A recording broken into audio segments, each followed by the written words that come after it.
Hello बच्चों, कैसे हैं आप सब। आई होप कि आप लोग काफी अच्छे होंगे एंड बिल्कुल अपनी तैयारी में लगे होंगे। और आज जो आप लोग के लिए काफी खुशखबरी है। आप लोग का डिमांड था कि ज्योग्राफी पे हम लोग के जो कुछ ऐसे लॉन्ग क्वेश्चन दीजिए जो कि हम लोग के एग्जाम के लिए काफी इंपॉर्टेंट हो और जो कि वायरल गैस क्वेश्चन हो। बिल्कुल लगभग आप लोगों के लिए मैं जो है आज 20 ऐसे क्वेश्चन को कलेक्ट किया हूँ, जिसमें लगभग 10 से 15 घंटा का समय लगा ये सारे क्वेश्चन को कलेक्ट करने में, मात्र 20 क्वेश्चन को। और इसका आंसर इतनी आसान भाषा में, इतनी आसान लैंग्वेज में लिखा हूं कि आप लोग एक बार ही देखेंगे तो आपको याद हो जाएगा, पूरी तरह से समझ में आ जाएगा। ठीक है, तो आज का क्लास काफी शानदार होने वाली है, तो बिल्कुल आपसे भी इसमें रिक्वेस्ट करूंगा एंड तक देखना है। काफी मेहनत कर रहा हूं, लगभग आप लोग के लिए मतलब रात रात भर 3 बजे 4 बजे तक रात तक जग जग करके मतलब ये सारे कंटेंट वगैरह बनाना पड़ता है। तो आप लोग भी इस क्लास को जो है अच्छी तरह से ध्यान से देखेंगे और आप लोग को अंत तक देखना है। इस क्लास को आप लोग को शेयर करना है अपने दोस्तों के साथ, ताकि वो भी जुड़ सके हमसे और मैं जो मेहनत कर रहा हूं तो आप लोग को साथ साथ और भी बच्चे के काम आए। ठीक है, तो चलिए हम लोग क्लास की शुरुआत करते हैं, देखते हैं क्या क्वेश्चन हम लोग को देखने को मिल रहा है। ठीक है, स्पेशल हम लोग बोर्ड एग्जाम के लिए ये सारे गैस किए हुए प्रश्न है और काफी मोस्ट इंपोर्टेंट क्वेश्चन है। और आप लोग के लिए मैं जो है अभी जो है हाल ही में बहुत दिनों से लगभग एक असाइनमेंट यानी पीडीएफ बना रहा हूँ, वन शॉट पीडीएफ हर एक सब्जेक्ट का। मैं सारे सब्जेक्ट का पीडीएफ आप लोग को जो 199 में देने वाला हूँ। तो आप लोग दिए गए नंबर पे कॉल कर लीजिएगा, फिर Bihar board education application download कर लीजिएगा। परसों से वो पीडीएफ हम लोग जो है देना शुरू कर देंगे। सारे सब्जेक्ट का, आर्ट्स के ऑल सब्जेक्ट का पीडीएफ रहेगा मात्र 199 में। ठीक है, और ऐसे प्रश्न रहेगा जो कि बिल्कुल आपके एग्जाम के लिए तैयार किया गया और आसान भाषा में, आसान लैंग्वेज है। आप लोग यहाँ पे देखेंगे पता चल जाएगा, आपको अनुभव हो जाएगा। ठीक है, चलिए क्लास की हम लोग शुरुआत करते हैं, देखते हैं क्वेश्चन हम लोग को क्या क्या हम लोग को पूछा गया है। देखो, इधर मैंने इंग्लिश पे ले लिया, इधर मैंने हिंदी पे ले लिया। ठीक है, कुछ बच्चे का इंग्लिश है जो कि इंग्लिश में देख लेंगे और जिसका हिंदी है आप लोग हिंदी में देखेंगे। कुछ वर्ड अगर आपको हिंदी में समझ नहीं आते तो आप इंग्लिश में देख करके उसको समझ सकते हैं। ठीक है, चलिए हम लोग फर्स्ट क्वेश्चन देखो क्या पूछा रखा, हम लोग को ध्यान से देखिए।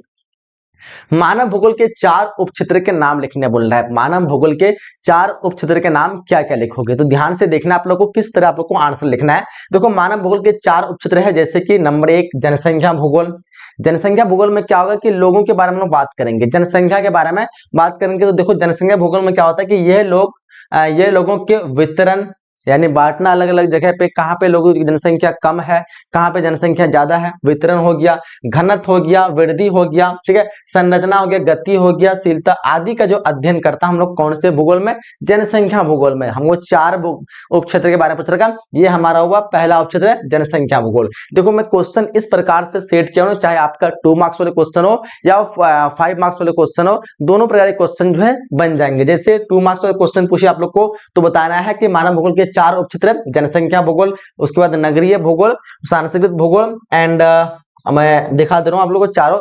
अगर आपको 2 मार्क्स में पूछे तो आर्थिक भूगोल, ठीक है, 4 हो जाएगा ना, जनसंख्या भूगोल, नगरीय भूगोल, सांस्कृतिक भूगोल और आर्थिक भूगोल। अगर 2 मार्क्स में पूछे तो इस तरह, अगर 5 मार्क्स पूछे तो प्रत्येक को जो आप लोग को डेफिनेशन कर देना है। ठीक है, तो देखो यहाँ पे हमारा हो गया जनसंख्या भूगोल में क्या होते हैं कि ये लोगों का वितरण, घनत्व, वृद्धि, संरचना, गतिशीलता आदि का अध्ययन करता है। नगरीय भूगोल में क्या होता है, ये शहरों के विकास, संरचना, कार्य, समस्याओं आदि का अध्ययन करता है। यानी ये नगरीय भूगोल में क्या होते हैं, शहर के बारे में चर्चा होती है, कौन से शहर की आबादी कैसी, कौन से शहर जो ज्यादा शिक्षित हो रहा है, ठीक है, किस शहर में गंदगी फैल रही है, क्या फैल रही है, ये सारे शहरों के बारे में जो चर्चा होती है नगरीय भूगोल में। ठीक है, सांस्कृतिक भूगोल में क्या होता है कि ये लोगों की सांस्कृतिक भाषा, धर्म, कला, संगीत आदि का अध्ययन होता है। सांस्कृतिक भूगोल में क्या होता है, लोग किस प्रकार से रह रहे हैं, कौन के जात से लोग हैं और किस प्रकार के भाषाई परिवार है, ये सारी चीजों की चर्चा हम लोग मतलब सामाजिक भूगोल में करते हैं या फिर सांस्कृतिक भूगोल हम कह सकते हैं। ठीक है, चलो यहाँ पे देखो आगे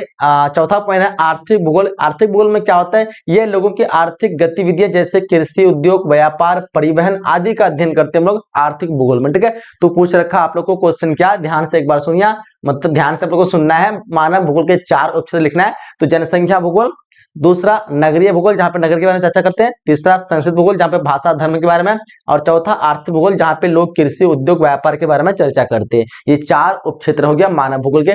आशा है कि आपको ये क्वेश्चन काफी अच्छे से समझ में आ गया होगा। ठीक है, आगे देखते हैं हम लोग को दूसरा क्वेश्चन, देखो क्या पूछ रखा है, ध्यान से देखिएगा।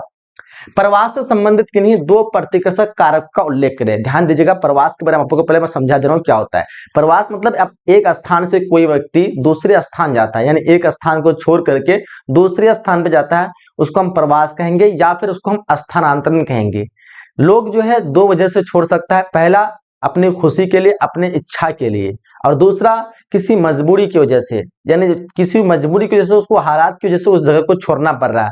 तो जो मजबूरी की वजह से छोड़ रहा है उसको हम लोग कहते हैं प्रतिकर्षक, और जो अपनी खुशी के लिए छोड़ रहा है उसको हम कहते हैं अपकर्षक, अपने इच्छा के लिए छोड़ रहा है उसको कहते हैं अपकर्षक। मान लीजिए मैं यहाँ पे सही सलामत रह रहा हूँ, मुझे कोई दिक्कत नहीं है, लेकिन मुझे घूमने का मन करा और मैंने क्या किया, चले गया मतलब दिल्ली, तो ये मेरा अपकर्षक कारक हुआ, ठीक है। यानी मैं अपने इच्छा से गया, लेकिन अगर मैं यहीं पे रह रहा हूँ और अचानक से कोई महामारी फैल गई या फिर अचानक से बाढ़ आ गया और यहाँ पे जो सारे जो इलाका वगैरह कट गया, अब मुझे मजबूरी में इस जगह को छोड़ना पड़ रहा है, तो ये हमारा क्या हो गया, प्रतिकर्षक। मुझे उम्मीद है कि ये क्वेश्चन आप लोग को समझ में आ गया, अपकर्षक और प्रतिकर्षक। आपको क्वेश्चन पूछ रखा है प्रवास से संबंधित किन्हीं दो प्रतिकर्षक कारकों का उल्लेख करें, ठीक है। तो देखो यहाँ पे प्रतिकर्षक मतलब दोनों मजबूरी वाली चीज आ गया है ना, मजबूरी में हम लोग को छोड़ना पड़ रहा है। तो देखो किस तरह आप लोग को लिखना है। आर्थिक प्रतिकर्षक हो गया एक तरह का। आर्थिक प्रतिकर्षक में क्या हो जाएगा, देखो यहाँ पे ध्यान से आप लोग को, लोगों को अपने घरों को छोड़ने के लिए मजबूर कर सकता है। इसके कारण है जैसे बेरोजगारी, अगर बेरोजगारी फैल जाएगी तो जाहिर सी बात है लोगों को वहां पे मजबूरी में उस जगह को छोड़ना पड़ रहा है, ये आर्थिक स्थिति में आ जाएगा बेरोजगारी। पहला पॉइंट। कम वेतन, अगर तनख्वाह कम मिल रहा है, लोग पूरा 6-6 घंटा काम कर रहे हैं लेकिन उस हिसाब से उसको नहीं मिल रहा था, एक तरह का बेरोजगारी में भी ये भी आ जाएगा। कम वेतन हो गया, ये हमारा क्या होगा, अपकर्ष होगा। खराब जीवन, अपकर्ष होगा, ठीक है। उसके बाद स्तर और आर्थिक अवसरों की कमी, जहां पे लोगों को जो है कोई रोजगार नहीं मिल रहा है, वैसे मतलब सेम टाइप के सारी चीजें हैं जो इस मतलब लोग कहीं पे रह रहे हैं उसको अलग तरह के रोजगार नहीं मिल रहे हैं, ठीक है, अवसर नहीं मिल रहे, चांस नहीं मिल रहे, ये सारी जगह से मतलब चीजों की वजह से उस जगह को इंसान को मजबूरी में छोड़ना पड़ रहा है। एक पहला हो गया हमारा आर्थिक प्रतिकर्षक का, यानी आर्थिक प्रतिकर्षक का पहला कारण। और दूसरा हो सकता है सामाजिक प्रतिकर्षक। सामाजिक प्रतिकर्षक में क्या हो सकता है, समाज से लड़ना, यानी आप देखोगे समाज में कोई अगर नीच जाति का है उसको लोग तंग करके रख देते हैं। कोई अगर मान लो गुंडा इलाका वाला है, बदमाश वाला इलाका है, उसमें अगर कोई शरीफ पहुंच गया उसको तंग कर देते हैं। अब इस मजबूरी में उस इंसान को जो समाज को छोड़ना पड़ रहा है ना। अगर कोई जात के हैं, दूसरी जात के हैं, तो वो क्या करते हैं, उसको अगर जो बड़ा जात है वहां पे मतलब जो तादाद में ज्यादा बड़ा है तो क्या करते हैं, अगर कि कोई भी अगर छोटा जात यानी एक ही संख्या है, 2-4 घर है और ज्यादा कोई ऐसा जात है जिसमें ज्यादा घर की तादाद में है, ठीक है, तो क्या करते हैं कि ज्यादा वाला जो सोचते हैं अपने आप को पावरफुल, शक्तिशाली, कि हम लोग जो है तादाद में 100 है और ये जो है 10 है, उसको परेशान करते हैं, टॉर्चर करने लगे, और इस स्थिति में क्या करते हैं वो लोग जो है उस जगह को मजबूरी में छोड़ते हैं। तो ये हमारा जो है सामाजिक प्रतिकर्षक का कारण, ठीक है। तो हम लोग को किस तरह लिखना है, ध्यान से देखिएगा यहाँ पे। सामाजिक प्रतिकर्षक में क्या होगा कि लोग अपने घरों को छोड़ने के लिए प्रवृत्त कर सकता है। इसके कारण हो सकते हैं धार्मिक उत्पीड़न, कोई धर्म से हो संबंधित हो सकता है, या राजनीतिक अस्थिरता, या फिर सामाजिक भेदभाव। ये सारी चीजें जिससे सामाजिक क्या होते हैं, अपकर्षक होते हैं। क्योंकि प्रवास के मैंने आपको बताया, सॉरी सामाजिक प्रतिकर्षक होते हैं क्योंकि प्रवास के दो कारण होते हैं, प्रतिकर्षक, अपकर्षक। अपकर्षक मतलब अपनी इच्छा अनुसार छोड़ना, प्रतिकर्षक मतलब मजबूरी छोड़ना। तो प्रतिकर्षक की दो कारण आपको पूछ रखा था, तो दो कारण में एक हो जाएगा हमारा सामाजिक प्रतिकर्षक, जहां पे हम लोग समाज के कोई भी परेशानी से, समाज से परेशान होकर के हम लोग छोड़ते हैं मजबूरी में, सामाजिक प्रतिकर्षक हो गया। और एक था हम लोग का क्या था, आर्थिक प्रतिकर्षक, जहाँ पे बेरोजगारी, महंगाई, इन सब चीजों से मजबूरी से हमको जगह को छोड़ना पड़ता है, यानी वो हो गया आर्थिक प्रतिकर्षक। समझ में आ गया। चलिए आगे देखते हैं हम लोग। इंग्लिश वाले आप लोग इधर अच्छे से समझ लेना, देख लेना, उतार लेना, आप लोग उतारना है। तो फिलहाल मैं तो हिंदी में समझा रहा हूँ, आप लोग इंग्लिश में वर्ड वगैरह देख लीजिएगा। रोपण कृषि जो है, किन्हीं 4 फसलों के नाम लिखे हैं। रोपण कृषि के किन्हीं 4 फसलों के नाम लिखना है। तो 2 मार्क्स में पूछेगा तो डिक्शनरी आप लोग लिख लेंगे। रबर हो गया, कॉफी हो गया, चाय हो गया, गन्ना हो गया, कपास हो गया, ये सारे रोपण कृषि के आते हैं, जहां पे आपको 2 मार्क्स में लिख लेना है। लेकिन अगर इसी को अगर आपको 5 मार्क्स में पूछे तो अपने, मैं तो यहाँ पे आपको डिटेल से बता दे रहा हूँ, आपको और थोड़ा अच्छे से डिटेल से लिख लेना है, ठीक है। जैसे देखो रोपण कृषि के बारे में सबसे पहले हम रोपण कृषि के बारे में लिखेंगे कि रोपण कृषि होता क्या है। तो रोपण कृषि में क्या होता है, एक फसल को बड़े क्षेत्र में उगाया जाता है। कोई एक फसल है उसको क्या करते हैं, बड़े क्षेत्र में हम उगाते हैं अधिक मुनाफा कमाने के लिए। आप देखोगे कोई ऐसा फसल होता है जिसमें मुनाफा कम होता है, वो रोपण कृषि में नहीं गया। लेकिन रोपण कृषि में क्या होते हैं, जो फसल लगाते हैं बड़े पैमाने में लगाते हैं और अधिक मुनाफा उसमें कमाया जाता है, ठीक है। देखो कि कहीं पे गन्ना की खेती होती है तो क्या होती है, एक गन्ना, 2 गन्ना, 10 गन्ना थोड़ा ना होती है, उसमें क्या होते हैं बहुत बड़े बड़े क्षेत्रों तक गन्ना होती है। चाय की खेती देखोगे तो देखोगे इधर से देखोगे तो पूरा चाय की खेती, चाय का बगान ही मिलेगा, है ना। तो कपास की खेती तो पूरा कपास ही कपास मिलेगा। तो उसी प्रकार क्या होता है, रोपण कृषि क्या होता है, एक फसल को बड़े क्षेत्र में उगाया जाता है। इस प्रकार की कृषि में जो है बड़ी मात्रा में श्रम पूंजी की आवश्यकता होती है, उसी हम लोग क्या कहते हैं, रोपण कृषि कहते हैं, ठीक है। रोपण कृषि मुख्य रूप से जो है उष्णकटिबंधीय और उष्णकटिबंधीय क्षेत्रों में होती है। ये कहाँ पे होती है, उष्णकटिबंधीय क्षेत्रों में होती है। कौन सी फसल? रोपण कृषि या फिर रोपण फसल, जो भी कहें हम लोग, ठीक है। चलिए देख लेते हैं इसके 4 प्रमुख, जो कि आपको नाम यही पूछ रखा था ना क्वेश्चन में, रोपण कृषि किन्हीं 4 फसलों के नाम लिखे हैं, तो 4 फसलों के मैंने यहाँ पे नाम ऐड कर लिया, आप लोग इसको याद कर लेंगे।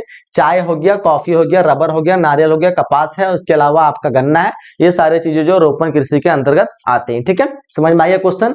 चलिए, रोपण कृषि मतलब क्या होता है कि लोग क्या करते हैं, उसको अधिक मुनाफा कमाने के लिए उगाते हैं, बड़े क्षेत्र पर, बड़े पैमाने पे, ज्यादा पूंजी लगा करके, ताकि अच्छा मुनाफा कमा सके, ठीक है। उसके अंतर्गत जो है कई फसल आते हैं, जैसे चाय हो गया, गन्ना हो गया, कॉफी हो गया, उसके बाद आपका देखा जाए तो कपास हो गया, नारियल हो गया। ये सारी चीजें जो रोपण फसल के अंदर आते हैं। एग्जाम में आपको ऑब्जेक्टिव में बहुत सारे क्वेश्चन बनते हैं, 2-3 नंबर क्वेश्चन और रोपण फसल से, और सब्जेक्ट में तो आपको बनेगा ही, ठीक है, याद रहेगा। चलिए आगे देखते हैं, आगे क्वेश्चन कर रहा है सहकारी कृषि क्या है। देखो, सहकारी कृषि काफी लाजवाब शानदार प्रश्न है। सहकारी कृषि कैसे आप लोग को आंसर लिखना है। सहकारी कृषि में क्या होते हैं कि किसान जो है मिल जाते हैं आपस में, जैसे 2-4 किसान हैं, उसके आसपास में जो है 4-5 किसान, जो भी किसान, जितने भी किसान है, चाहे 10 संख्या में 10 हो सकते, 15 हो सकते, 2 हो सकते, 4 हो सकते, जितना भी लो, तो क्या होते हैं कि उसके जमीन जो होते हैं, आसपास में जो जमीन होते हैं, वो सारे मिल जाते हैं और बोलते हैं कि हम लोग जो पूरे जमीन पे सबको मिलकर एक बार में खेती करते हैं, उसी को कहते हैं सहकारी। जैसे कोई किसान क्या होता है, अकेले में खेती करता है ना अपने खेत में,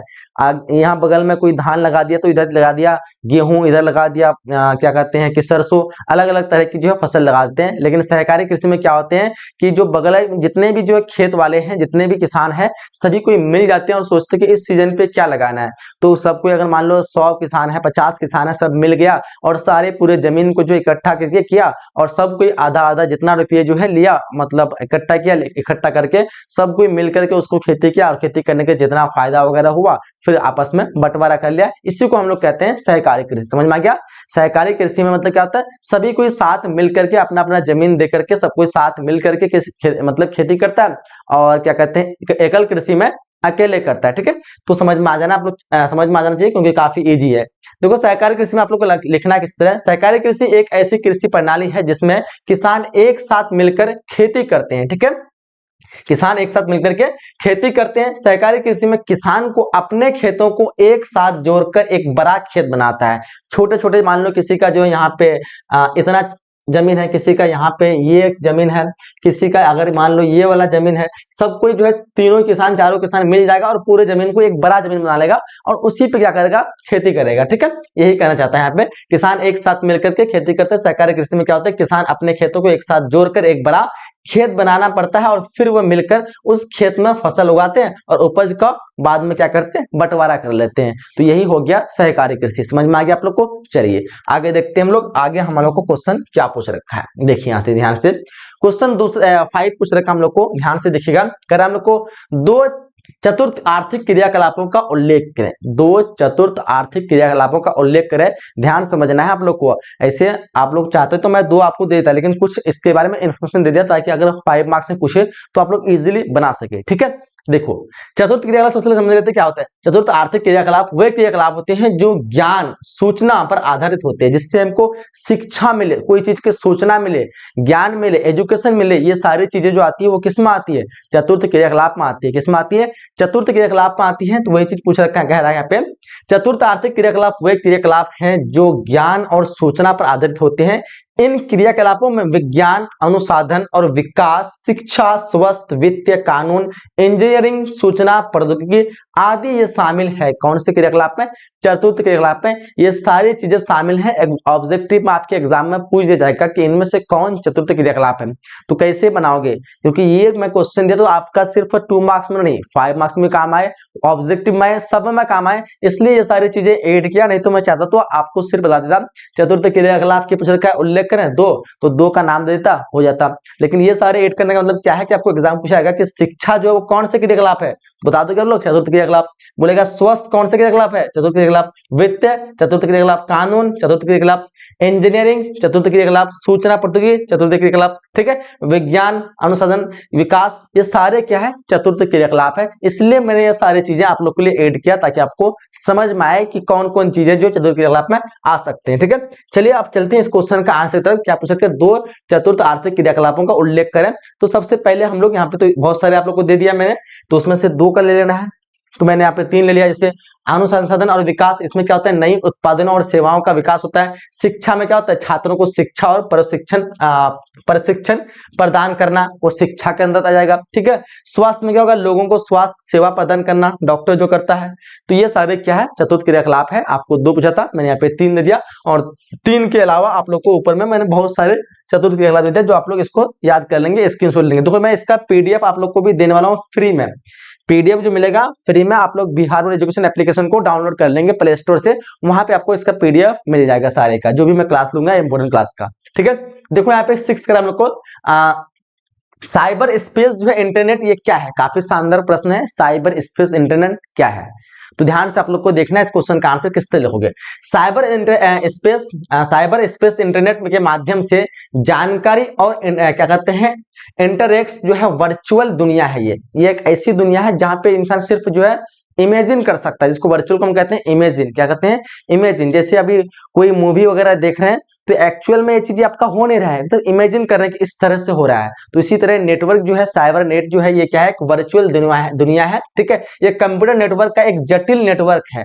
ठीक है। बहुत ही जटिल नेटवर्क है जो दुनिया भर के लोगों को एक साथ जोड़ता है। ठीक है। क्या कहते हैं, साइबर स्पेस में वेबसाइट हो सकते हैं, सोशल मीडिया आ सकते हैं, प्लेटफॉर्म आ सकते हैं, ऑनलाइन गेम आ सकते हैं, और भी बहुत कुछ जितने भी ऑनलाइन से जुड़े हुए सारी चीजें जो आती है वो किस में आती है, वो सारी चीजें साइबर स्पेस इंटरनेट में आती हैं। किस में आती हैं, साइबर स्पेस इंटरनेट। देखो कोई भी चीज को रखने के लिए एक घर होता है ना, आप कोई भी चीज अगर सामान वगैरह लेके आएंगे या किसी भी चीज को रखने के लिए एक स्थान होता है, तो ठीक उसी प्रकार आप समझ जाइए कि ये साइबर स्पेस इंटरनेट है, जो कि इंटरनेट की दुनिया में जितनी भी चीजें हैं वो सारी चीज रखने का एक स्पेस है। ये क्या है, एक जगह है। जैसे अगर मान लेते हैं ये वीडियोस मैं अभी आप बना रहा हूं और ये जा रहा है यूट्यूब के माध्यम से आपके पास। ठीक है। अब ये यूट्यूब का जो डाटा सारा वगैरह जो रह रहा है, कहाँ पे रह रहा है, तो ये रह रहा है हमारा साइबर स्पेस इंटरनेट पे। कहाँ पे रह रहा है, साइबर स्पेस इंटरनेट है। तो वही चीज आप लोग को यहाँ पे बताना है कि साइबर स्पेस इंटरनेट के माध्यम से क्या होता है कि जानकारी इंटरेक्ट्स वर्चुअल की दुनिया है। या कंप्यूटर नेटवर्क एक जटिल नेटवर्क है जो दुनिया भर के लोगों को एक साथ जोड़ता है,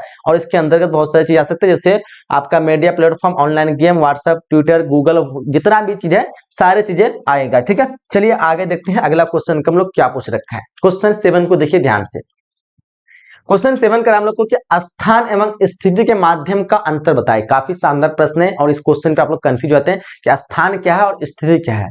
ध्यान से आप लोग सुनेंगे, बिल्कुल आप लोग को इजीली समझ में आ जाएगा। देखो स्थान स्थिति में आपको प्रैक्टिकली समझाऊं तो देखो यहाँ पे किस तरह से हम कह सकते हैं। एग्जाम्पल के तौर पे अगर मैं यहाँ पे पूर्णिया में हूँ, ठीक है, तो अगर मैं किसी को बोलूंगा कि आप, मुझे अगर कोई पूछेगा कि तुम कहाँ हो, तो मैंने कहा कि मैं पूर्णिया में हूँ। अगर कोई मुझे पूछेगा तुम कहाँ हो, तो मैं क्या कहूंगा, पूर्णिया में हूं। मतलब ये मेरा क्या है, स्थिति है। क्या है, ये मेरा क्या कहते हैं कि सॉरी, ये मेरा स्थान है। ये मेरा क्या है, ये मेरा स्थान है।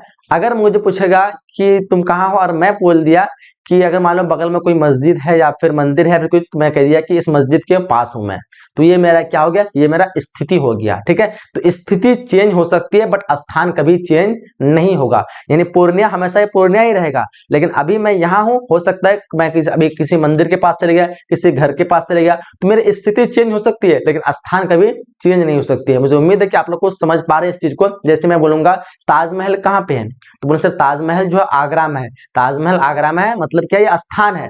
ताजमहल आगरा में ये स्थान है। अगर मैं पूछूं ताजमहल कहाँ है, कोई बता दिया कि यमुना नदी के किनारे स्थित है, तो मतलब क्या है, ये इसकी स्थिति है। आज यमुना नदी के किनारे है ताजमहल के, ठीक है, कल को अगर यमुना नदी वहां से दूर चली जाए तो क्या होगा वो, मतलब क्या हो रहा है कि स्थिति चेंज हो रहा है बट क्या हो रहा है, स्थान कभी चेंज रहा है। आज भी आगरा में है, 50 साल बाद भी जो ताजमहल आगरा में ही रहेगा। लेकिन यमुना नदी जरूरी नहीं है कि आज अगर वहां पे ताजमहल के नीचे है तो जो है 50 साल के बाद भी वहीं पे रह सकती है। ठीक है।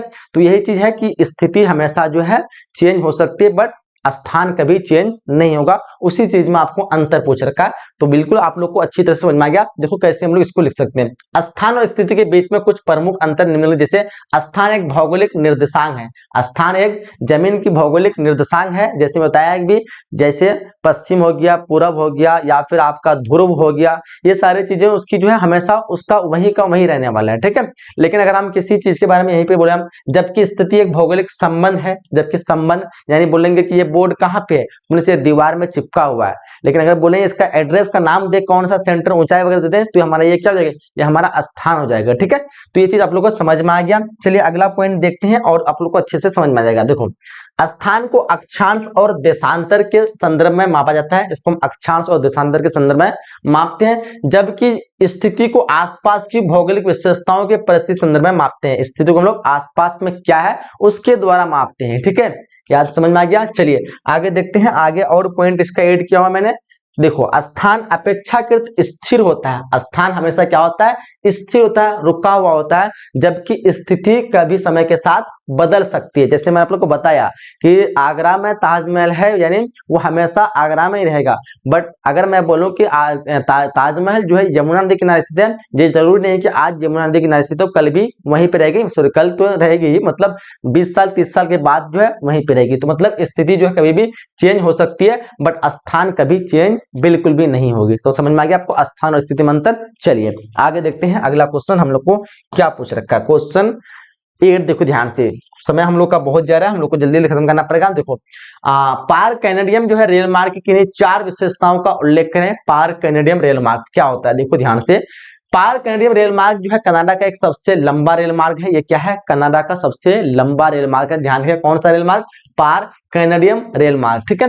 ये पूरब से जो है क्या कहते हैं, पूरब से हैलिफैक्स से शुरू होकर पश्चिम में वैंकूवर तक जाता है। कहां से शुरू होता है, पूरब में, ये पूरब में हैलिफैक्स से शुरू होता है और पश्चिम में कहां पहुंचता है, वैंकूवर तक जाता है। इसकी लंबाई जो है कितनी है, 7050 किलोमीटर है। किसकी, पार्क कैनेडियम रेल मार्ग की लंबाई 7050 किलोमीटर है। याद रखिएगा, एग्जाम में ऑब्जेक्टिव आ जाए तो आप लोग टिक लगा देना। अब देखो इसकी कुछ विशेषता, क्वेश्चन आपको पूछ रखा था, किन्हीं 4 विशेषता, मैंने थोड़ा इसका इन्फॉर्मेशन दे दिया। अब इसकी विशेषताओं को हम लोग देख लेते हैं क्या है। चलो देखो, विशेषताएं क्या है, पार्क कैनेडियम रेल मार्ग की कुछ विशेषताएं निम्नलिखित, जैसे यह कनाडा के 2 सबसे बड़े शहर को हैलिफैक्स और वैंकूवर को जोड़ता है। पहला विशेषता कि ये कनाडा के 2 बड़े शहर को आपस में जोड़ता है, ठीक है। दूसरा विशेषता, ये कनाडा के विभिन्न भौगोलिक क्षेत्र से होकर गुजरता है, जिसमें से तटीय क्षेत्र आते हैं, कहीं मैदानी क्षेत्र आते हैं, कहीं वन क्षेत्र आते हैं, कहीं पहाड़ आते हैं, कहीं घास आते हैं, कहीं मैदान आते हैं, कहीं ये सारे चीजों से होकर के गुजरता है। कौन, तो वही आपका पार्क कैनेडियन रेल मार्ग, ठीक है। चलिए अगला पॉइंट को देख लेते हैं। अगला पॉइंट है आपका, यह कनाडा के आर्थिक विकास की एक महत्वपूर्ण भूमिका निभाती है। यह कनाडा के पर्यटन उद्योग के लिए भी महत्वपूर्ण, मैं 4 पॉइंट दे दिया, इसका आप लोग इजीली जो है इसको नोट कर लेंगे, लिख लेंगे, याद कर लेंगे, ठीक है। चलिए आगे देखते हैं। याद करना आप लोग क्या, मतलब समझ जाओ और यही आप लोग के लिए काफी है। बस समझ के पढ़ोगे ना तो आप लोग कुछ भी बना के अपने से लिख सकते हो, ठीक है। चलिए आगे देखते हैं। क्वेश्चन 9 पूछ रखा हम लोग को, वायु प्रदूषण के प्रमुख स्रोत का उल्लेख करें। डेफिनेटली ये क्वेश्चन तो सभी को पता होना चाहिए, वायु प्रदूषण क्या होता है, पता है ना आप लोग को। वायु प्रदूषण के का प्रमुख स्रोतों का उल्लेख करें, तो मैंने लिख दिया वायु प्रदूषण के प्रमुख स्रोत निम्नलिखित है। जैसे अगर 2 मार्क्स में पूछे तो वाहन लगा देना, वाहन है, उद्योग है, कल कारखाना है, तो इस तरह से फैक्ट्रियां वगैरह जो भी है, ये सारे जो वायु प्रदूषण के प्रमुख स्रोत है, ठीक है। अगर आपको इसको थोड़ा सा 5 मार्क्स पूछे थे तो आप लोग को थोड़ा लॉन्ग कर देना है, जैसे वाहन देख करके लिखना, वाहनों से निकलने वाले धुआं carbon monoxide, nitrogen oxide, sulphur dioxide और अन्य प्रदूषक होते हैं। इस वजह से वाहन क्या है, वायु प्रदूषण के कारण हो जाएगा, ठीक है, या फिर एक स्रोत हो जाएगा। चलिए अगला देखो, यहाँ पे उद्योग कैसे होगा। उद्योग इसलिए होगा कि उद्योग से निकलने वाले धुआं, carbon di monoxide, sulphur dioxide, nitro oxide, धूल और अन्य प्रदूषण होते हैं। इस वजह से उद्योग भी क्या होगा, एक स्रोत हो जाएगा वायु प्रदूषण का। तीसरा है बिजली संयंत्र, बिजली संयंत्र से जो है निकलने वाले धुएं से सल्फर डाइऑक्साइड, नाइट्रोजन ऑक्साइड और अन्य प्रदूषक, जिस वजह से बिजली संयंत्र भी क्या होगा, एक वायु प्रदूषण का स्रोत हो जाएगा। अगला है कि आपका घरेलू कूड़ा, क्या होता है घरेलू कूड़ा में, घरेलू कूड़े के दहन से निकलने वाला धुआं, सल्फर निकलता है और सल्फर डाइऑक्साइड, नाइट्रोजन ऑक्साइड, ये सभी जो है क्या बनते हैं, प्रदूषक बनते हैं। इस प्रकार से घरेलू कूड़ा भी एक क्या होगा, पर्यावरण प्रदूषण का क्वेश्चन क्या था हमारा, वायु प्रदूषण का जो है एक घरेलू क्या हो जाएगा, कचरा और या घरेलू कूड़ा भी क्या हो जाएगा, एक कारण, एक स्रोत बन जाएगा, ठीक है। उसके बाद और भी दिया हुआ है मैंने सारा चीज ताकि आप लोग का 5 मार्क्स भी क्लियर हो जाए। प्राकृतिक स्रोत, प्राकृतिक स्रोत में क्या होता है, प्राकृतिक स्रोत से भी जो वायु प्रदूषण होता है, जैसे कि ज्वालामुखी विस्फोट, जंगल में आग लग जाना, और धूल भारी आंधी, ये सब भी क्या है, वायु प्रदूषण के स्रोत हो जाएगा। ठीक है, तो ये आप लोग को लिख लेना है। अगर और बढ़ाना आप लोग तो लिख सकते हैं कि वायु प्रदूषण को रोकथाम कैसे कर सकते हैं, तो ये सारी चीजें लिखेंगे 5 मार्क्स वाले क्वेश्चन अगर पूछे तो। ठीक है, चलिए आगे देखते हैं। अगला क्वेश्चन हम लोग को क्या पूछ रहे हैं, क्वेश्चन 10 ध्यान दीजिएगा। कह रहा है कि मुख्य श्रमिक और सीमांत श्रमिक में अंतर स्पष्ट करें। मुख्य श्रमिक और सीमांत श्रमिक में अंतर स्पष्ट करें, तो आप लोग को एक बेसिक सा अंतर यह है कि मुख्य श्रमिक जो होते हैं वो 183 दिन से अधिक काम करते हैं, और जो व्यक्ति अगर 183 दिन से कम काम करते हैं उसको सीमांत श्रमिक कहते हैं। याद रहेगा, तो वही चीज यहाँ पूछ रखा है, मुख्य श्रमिक और सीमांत श्रमिक में क्या अंतर होते हैं। तो मुख्य श्रमिक और सीमांत श्रमिक में के बीच में जो प्रमुख अंतर है वो निम्नलिखित है। पहला चीज बता दिया आप लोग को, कार्य का समय, अगर कार्य का समय करें तो मुख्य श्रमिक का क्या होगा, अधिक होगा, और सीमांत का कम होगा, तो सीमांत श्रमिक 183 दिन से कम और मुख्य श्रमिक 183 दिन से ज्यादा करते हैं। तो कार्य का समय में क्या होगा, चेंज होगा। जैसे मुख्य श्रमिक वर्ष में अधिकांश भाग के लिए काम करते हैं, जबकि सीमांत श्रमिक जो होते हैं वो क्या करते हैं, वर्ष में अधिकांश भाग के लिए काम नहीं करते, वो कम टाइम काम करते हैं। ठीक है, पहला अंतर ये हो गया।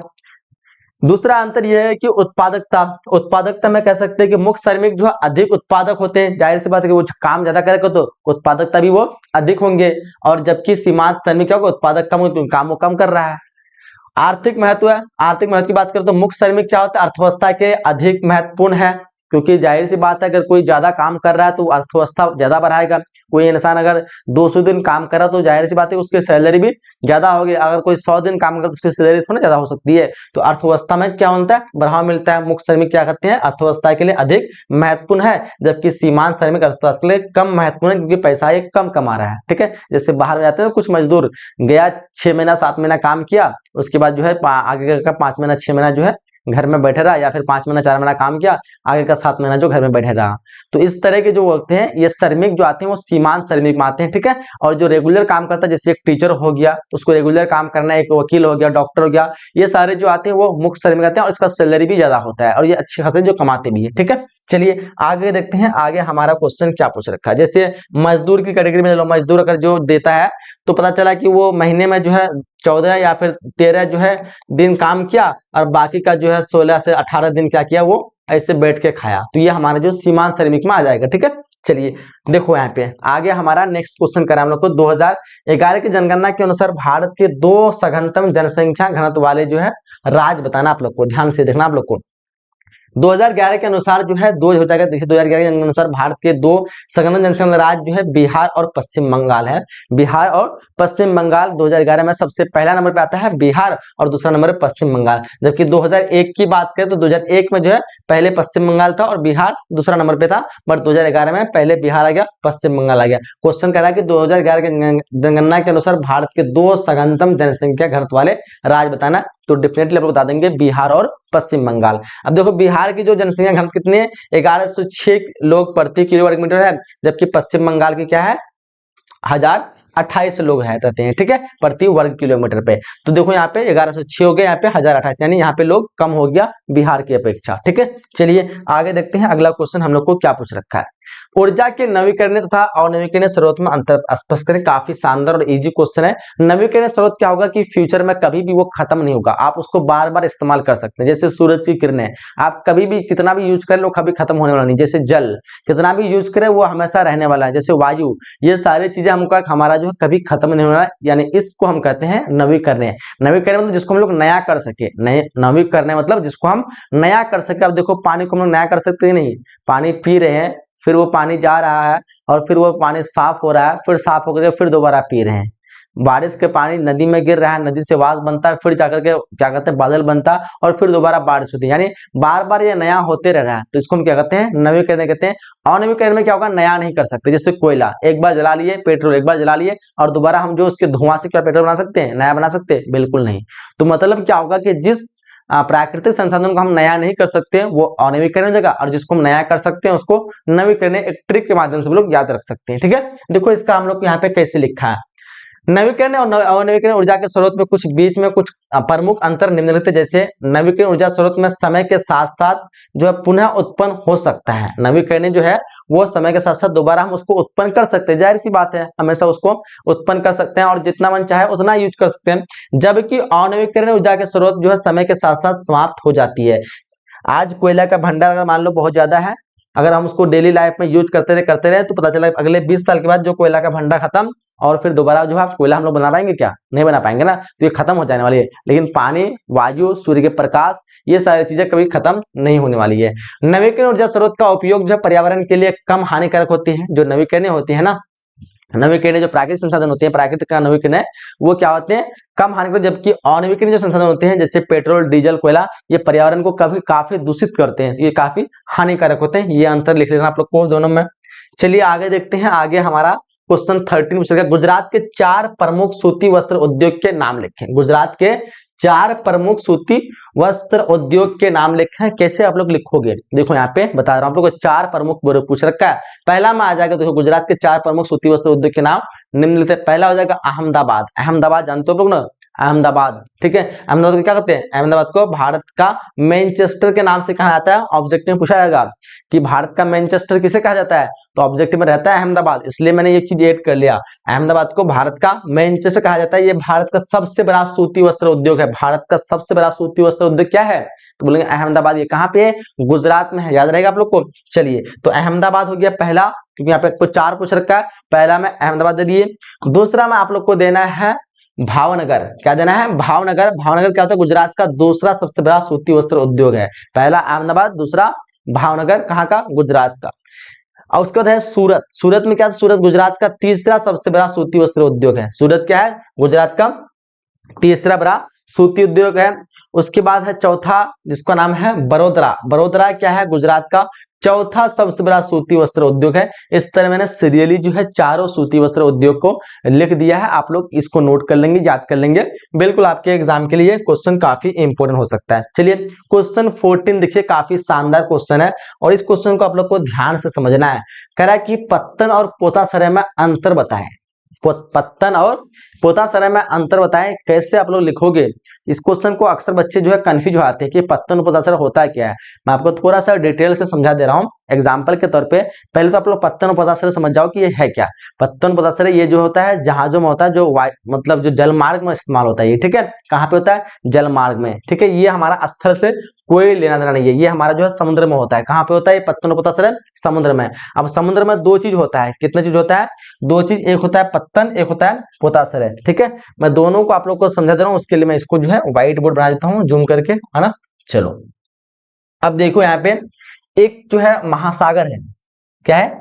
समुद्र है, ये समुद्र है। आपको पता होगा कि समुद्र में क्या होते हैं, जो पानी की जो लहरें होती है ना, बहुत ज्यादा होती है।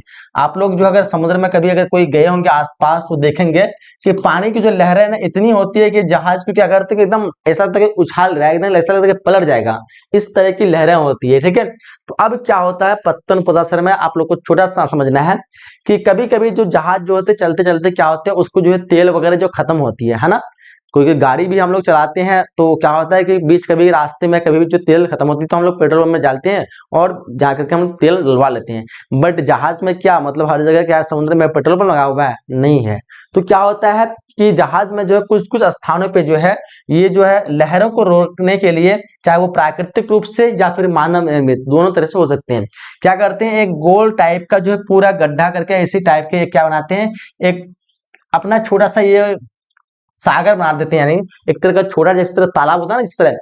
चलिए तो देखो यहाँ पे ये क्या होता है, चारों तरफ से जो है घेर दिया जाता है, और ताकि जो समुद्र की लहर जो इससे क्या हो, समुद्र की लहर से ये सुरक्षा हो सके। अब क्या होते हैं, जो भी जहाज होते हैं ना ये यहाँ पे आते हैं, ठीक है, और यहाँ पे आकर के क्या होता है, ठहर जाते हैं। मान लो क्या है, ये जहाज है, ठीक है, ये क्या होते हैं यहाँ पे आकर के ठहर जाते हैं, और ये यहाँ से क्या होता है कि जो समुद्र की लहर से क्या होती है बच जाते हैं, इतना इसको जो इफेक्ट नहीं पड़ता है। इसी को हम लोग कहते हैं पोताश्रय। क्या कहते हैं इसको हम? इसको हम कहते हैं पोताश्रय, ठीक है।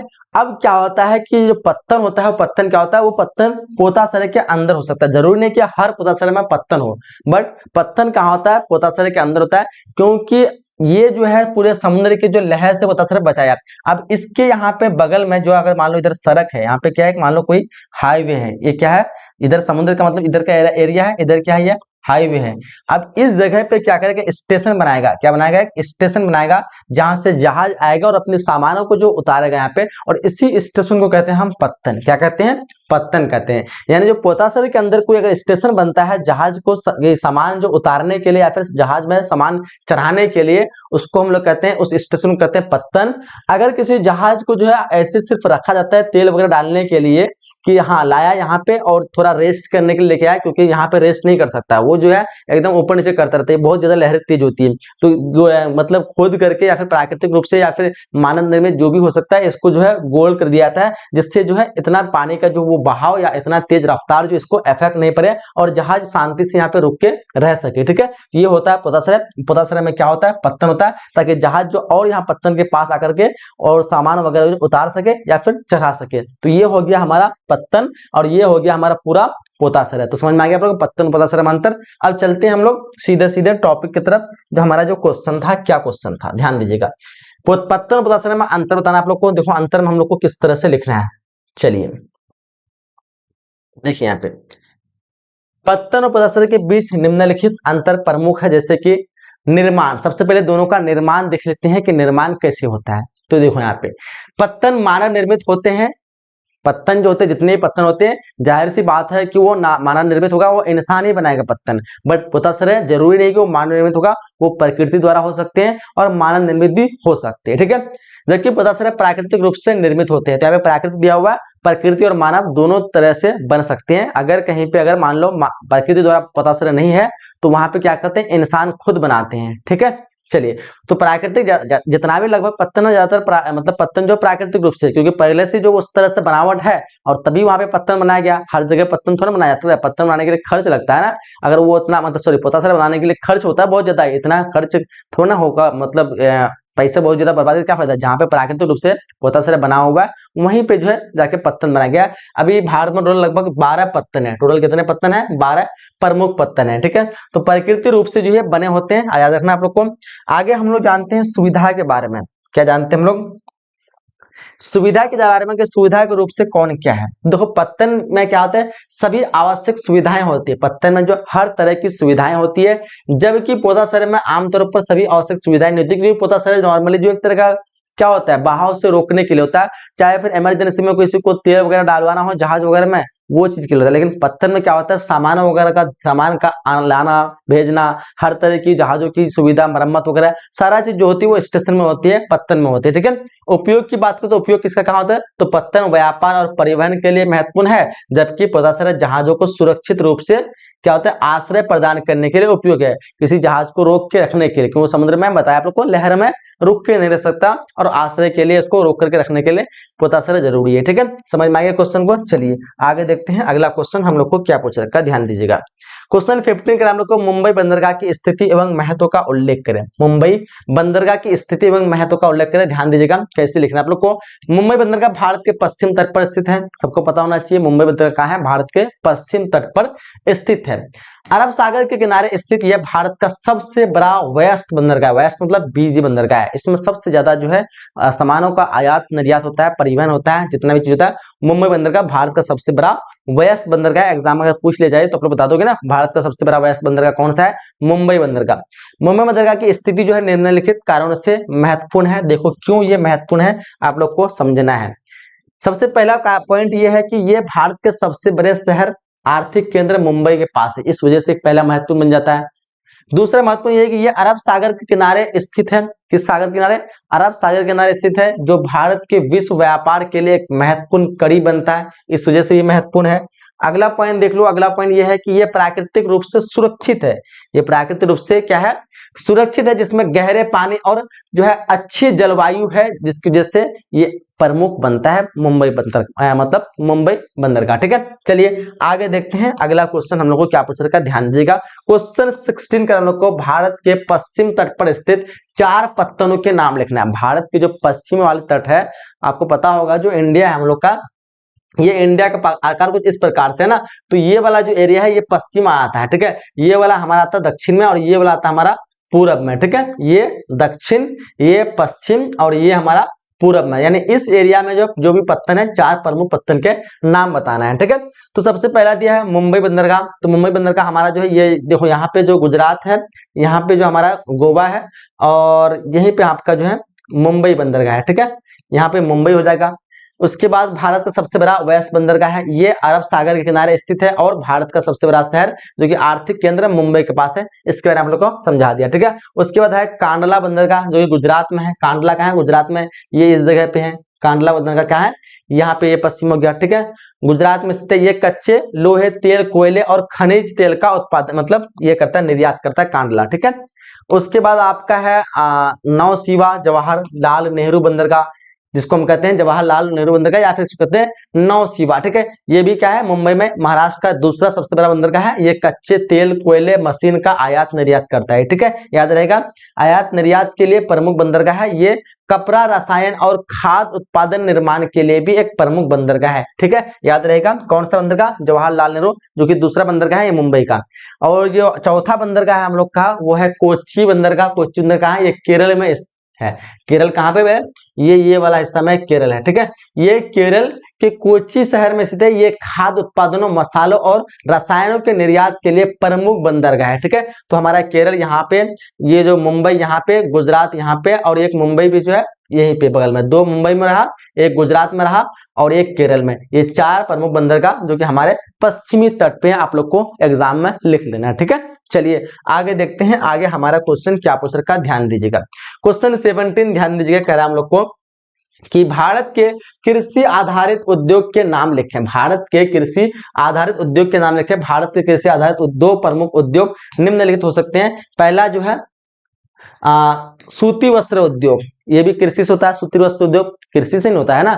सूती वस्त्र उद्योग में कैसे होगा? ये भारत का सबसे बड़ा कृषि आधारित उद्योग है। जो सूती वस्त्र उद्योग है, भारत का सबसे बड़ा कृषि आधारित उद्योग है, आप लोग को याद रखना है। ठीक है, ये कपास से सूत और कपड़ा बनता है। ये क्या होता है? कपास से सूत और कपड़ा बनता है। और ये उद्योग भारत के कई राज्य, जैसे कि गुजरात हो गया, महाराष्ट्र हो गया, पश्चिम बंगाल हो गया, और कर्नाटक में क्या फैला हुआ है? कौन सा? सूती वस्त्र उद्योग वाला। ठीक है, अगला जो हमारा कृषि उद्योग है, कृषि से होने वाला, वो है चाय। क्या है? चाय उद्योग। ये भारत का जो है दूसरा सबसे बड़ा जो कृषि आधारित उद्योग है, चाय।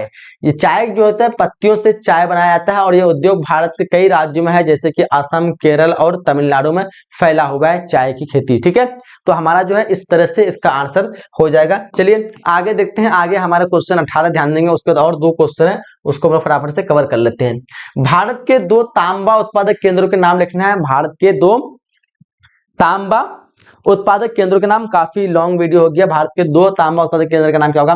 भारत के 2 तांबा उत्पादक केंद्र के नाम निम्नलिखित होगा, जैसे बालघाट जो कि मध्य प्रदेश में है। ठीक है, ये भारत का सबसे बड़ा जो है तांबा उत्पादक केंद्र है। ये तांबा अयस्क की जो है बड़ी मात्रा में उपलब्ध है। ठीक है, चलिए अगला देख लेते पॉइंट, खेतरी। खेतरी कहाँ पे है? खेतरी राजस्थान में है। ये दूसरा सबसे बड़ा तांबा उत्पादक केंद्र है। यहाँ भी जो है तांबा अयस्क की जो है बड़ी मात्रा में उपलब्ध है। ठीक है, चलिए आगे 19 नंबर क्वेश्चन देखो, कह रहा है जनसंख्या घनत्व से आप क्या समझते हैं? काफी शानदार क्वेश्चन है, मैं आपको समझा दूं जनसंख्या घनत्व क्या होता है। जनसंख्या घनत्व क्या होता है? प्रति इकाई क्षेत्रफल पर रहने वाले लोगों की संख्या को हम लोग जनसंख्या घनत्व कर सकते हैं अपनी भाषा में। प्रति इकाई क्षेत्रफल पे, मान लो यहाँ पे कोई क्षेत्रफल है, ठीक है, इसमें लोगों को रहने वाली जनसंख्या को हम लोग क्या कहते हैं? जनसंख्या घनत्व कहते हैं। तो इसका फॉर्मूला क्या होता है कि अगर कोई 1 वर्ग किलोमीटर पर जितना लोग रहता है उसकी जनसंख्या घनत्व उतना होता है। मतलब 1 वर्ग किलोमीटर पर अगर 100 लोग रह रहा है तो मतलब इसकी जनसंख्या घनत्व कितना है? 100 वर्ग किलोमीटर है। अगर यहाँ पे 1 वर्ग किलोमीटर पे अगर 500 लोग रह रहा है तो मतलब इस क्षेत्र की जनसंख्या घनत्व कितना है? 500 वर्ग किलोमीटर। ठीक है, उसी प्रकार यहाँ पे क्वेश्चन आपको पूछ रहे हैं जनसंख्या घनत्व से आप क्या समझते? तो आंसर लिखना है जनसंख्या घनत्व से तात्पर्य किसी भौगोलिक क्षेत्र में रहने वाले लोगों की संख्या के प्रति इकाई क्षेत्रफल पर गणना से है। इसे व्यक्त करने के लिए प्रति वर्ग किलोमीटर में क्या कहते हैं? व्यक्त किया जाता है। मतलब इसे व्यक्त करने के लिए, निकालने के लिए क्या करते हैं हम लोग? प्रति वर्ग किलोमीटर में व्यक्त करते हैं। उदाहरण के लिए एक उदाहरण दिया गया है, आप लोग इसको उदाहरण को भी देख लेना है। ठीक है, उदाहरण के लिए क्या है कि किसी क्षेत्र में अगर 1000 लोग रह रहा है, किसी क्षेत्र में क्या होते हैं? 1000 लोग रह रहा है और उसका क्षेत्रफल 10 वर्ग किलोमीटर है। उसका क्षेत्रफल क्या है? 10 वर्ग किलोमीटर है। तो उस क्षेत्रफल की जनसंख्या घनत्व कितना होगा? तो 100 प्रति वर्ग किलोमीटर होगा। क्योंकि यहाँ पे देखोगे, अगर कि यहाँ पे 1000 लोग हैं और बटे में क्या करेंगे 10 करेंगे, ये खत्म हो जाएगा तो बचा हमारा 100। ठीक है, क्योंकि यहीं पे किया था ना हमने, 1 वर्ग किलोमीटर पे अगर कोई 100 रह रहा है तो मतलब 100 बटे 1 करेंगे तो वही 100 आएगा। उसी तरह अगर बोलेगा कि 2 वर्ग किलोमीटर में 2 वर्ग किलोमीटर में अगर 400 लोग रह रहा है तो मतलब क्या होगा 400 बटे 2, 2 दूने 400 यानी 200। इसका जो जनसंख्या घनत्व क्या होगा 200 प्रति वर्ग किलोमीटर। अगर कोई 400 लोग अगर 2 किलोमीटर जगह पे रह रहा है तो क्या जाएगा 200 प्रति वर्ग किलोमीटर उसकी जनसंख्या घनत्व है। ठीक है, तो यही है 1000 लोग रह रहा है 10 किलोमीटर पे तो 1000 बटे 10 हो जाएगा। तो वही चीज होगा, मतलब जनसंख्या बटे क्षेत्रफल करेंगे तो हमारा जनसंख्या घनत्व निकल जाएगा। ठीक है, जनसंख्या बटे क्षेत्रफल फॉर्मूला होता है जनसंख्या घनत्व बराबर क्या होता है, रहने वाले कुल जनसंख्या बटे कुल क्षेत्रफल जिस क्षेत्र में वो रह रहा है जनसंख्या। ठीक है, तो इसका फॉर्मूला यही है। देखो जल परिवहन के 4 लाभ का उल्लेख बताना आप लोग को। जल परिवहन के जो 4 क्या क्या लाभ हो सकते हैं, बिल्कुल काफी इजी और शानदार प्रश्न है। देखो ध्यान से आप लोग कैसे लिखना है।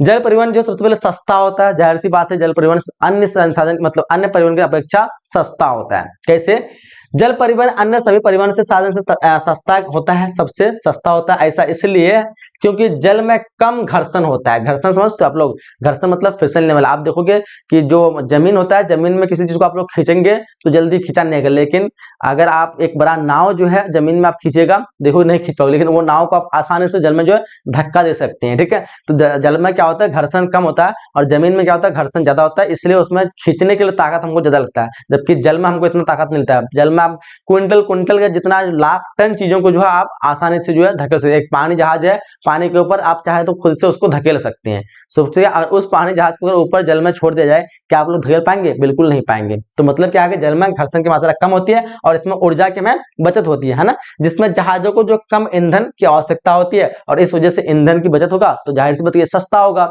ठीक है, और इसमें जो है रास्ता की कोई चिंता नहीं, रात रहे दिन रहे जो भी रहे रास्ता एकदम चलते रहो सीधा।